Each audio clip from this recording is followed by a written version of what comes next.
नमस्कार, मैं राहुल कठेरिया। आज दो खबरें बड़ी चर्चा में हैं।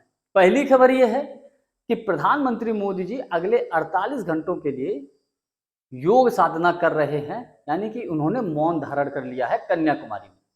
दूसरी खबर यह है कि राहुल गांधी जी ने, अखिलेश यादव जी ने अपने कार्यकर्ताओं को, अपने नेताओं को चेतावनी दी है, उनको सलाह दी है ईवीएम्स को लेकर और 7वें चरण की वोटिंग्स को लेकर। तो दोनों खबरों पर मैं और अधिक विस्तृत तरीके से चर्चा करूं, लेकिन उससे पहले चैनल को सब्सक्राइब कर लीजिए और घंटी के बटन को जरूर दबा दीजिए। देखिए, प्रधानमंत्री मोदी जी ने यह बोल दिया कि भैया हम 48 घंटे के लिए अब किसी से नहीं मिलेंगे, और वो पहुंच गए हैं कन्याकुमारी और ध्यान लगाकर बैठ गए हैं। और उस जगह पर ध्यान लगा रहे हैं जिस जगह पर स्वामी विवेकानंद जी ने ध्यान लगाया था। कई विपक्षी पार्टियों के नेता सवाल उठा रहे हैं कि मोदी जी को ध्यान लगाने की जरूरत क्यों पड़ी और अभी क्यों पड़ी। अभी तो 7वें चरण की वोटिंग भी होनी है। तो विपक्षी पार्टियों के नेताओं का आरोप यह है कि देखिए, चुनाव प्रचार प्रसार रुक गया है, कोई पार्टी का नेता प्रचार प्रसार तो कर नहीं सकता है। तो मोदी जी ने ये एक जुगाड़ निकाल ली। मोदी जी ने जुगाड़ ये निकाल ली कि भैया हम तो लगाएंगे ध्यान, और जब ध्यान लगाएंगे तो गोदी मीडिया तो वैसे भी साहब की जी हजूरी करने में आगे तो है ही। तो अब 48 घंटे तक लगातार मोदी जी की ध्यान साधना, योग साधना को दिखाया जाएगा। अब 1 जून को वोटिंग होनी है। अब जब 24 घंटे गोदी मीडिया पर मोदी जी चलेंगे तो जाहिर सी है वोटों को प्रभावित किया जा सकता है, लोगों को प्रभावित किया जा सकता है। ये आरोप विपक्ष ने लगाया है मोदी जी के ऊपर, भारतीय जनता पार्टी के ऊपर। दूसरी बड़ी खबर यह है कि राहुल गांधी जी और अखिलेश यादव जी ने अपने कार्यकर्ताओं और नेताओं को चेतावनी दी है और सलाह दी है।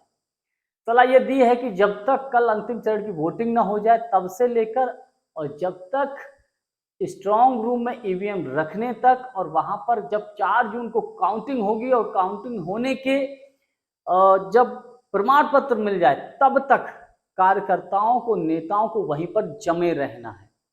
अखिलेश यादव जी ने तो ये बोल दिया है कि देखो, गोदी मीडिया कल की वोटिंग के बाद एक ऐसा माहौल बनाने की कोशिश करेगा कि साहब एनडीए जो है 300 के पार कर रहा है। इससे क्या है कि इंडिया गठबंधन के कार्यकर्ता, नेता निराश हो जाएंगे, अपने अपने घर में बैठ जाएंगे। जिस दिन काउंटिंग होगी वोटिंग की ईवीएम में, उस दिन कोई ज्यादा वहां रहेंगे नहीं, तो ये भ्रष्ट अधिकारियों के माध्यम से बीजेपी वाले घपला कर देंगे। तो आपको किसी के बहकावे में ना आए, गोदी मीडिया की किन्हीं खबरों में ना आए। इंडिया गठबंधन जीत रहा है। जब तक इंडिया गठबंधन के लोगों को, नेताओं को प्रमाण पत्र ना मिल जाए जीते हुए प्रत्याशियों को, तब तक आपको वहां से हटना नहीं है।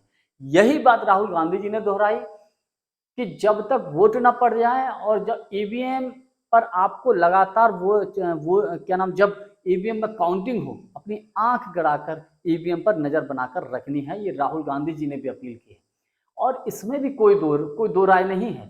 कई विधानसभा के चुनाव में, पिछले लोकसभा के चुनाव में ईवीएम में धांधली और ईवीएम में गड़बड़ी के कई ऐसे प्रमाण मिले हैं, सबूत मिले हैं कि ऐसा हुआ है, और उसी की आशंका व्यक्त की है राहुल गांधी जी ने और अखिलेश यादव जी ने। एक खबर ये और है कि प्रधानमंत्री मोदी जी जो ध्यान साधना कर रहे हैं, इसको लेकर तमाम तरीके के सोशल मीडिया प्लेटफॉर्म पर कमेंट्स आ रहे हैं।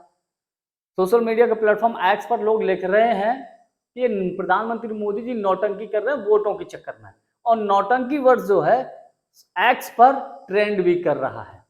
हालांकि 4 जून को किसकी सरकार बनेगी, किसकी सरकार नहीं बनेगी, सब कुछ क्लियर हो जाएगा। आज के लिए बस इतना ही। बहुत बहुत धन्यवाद। नमस्कार।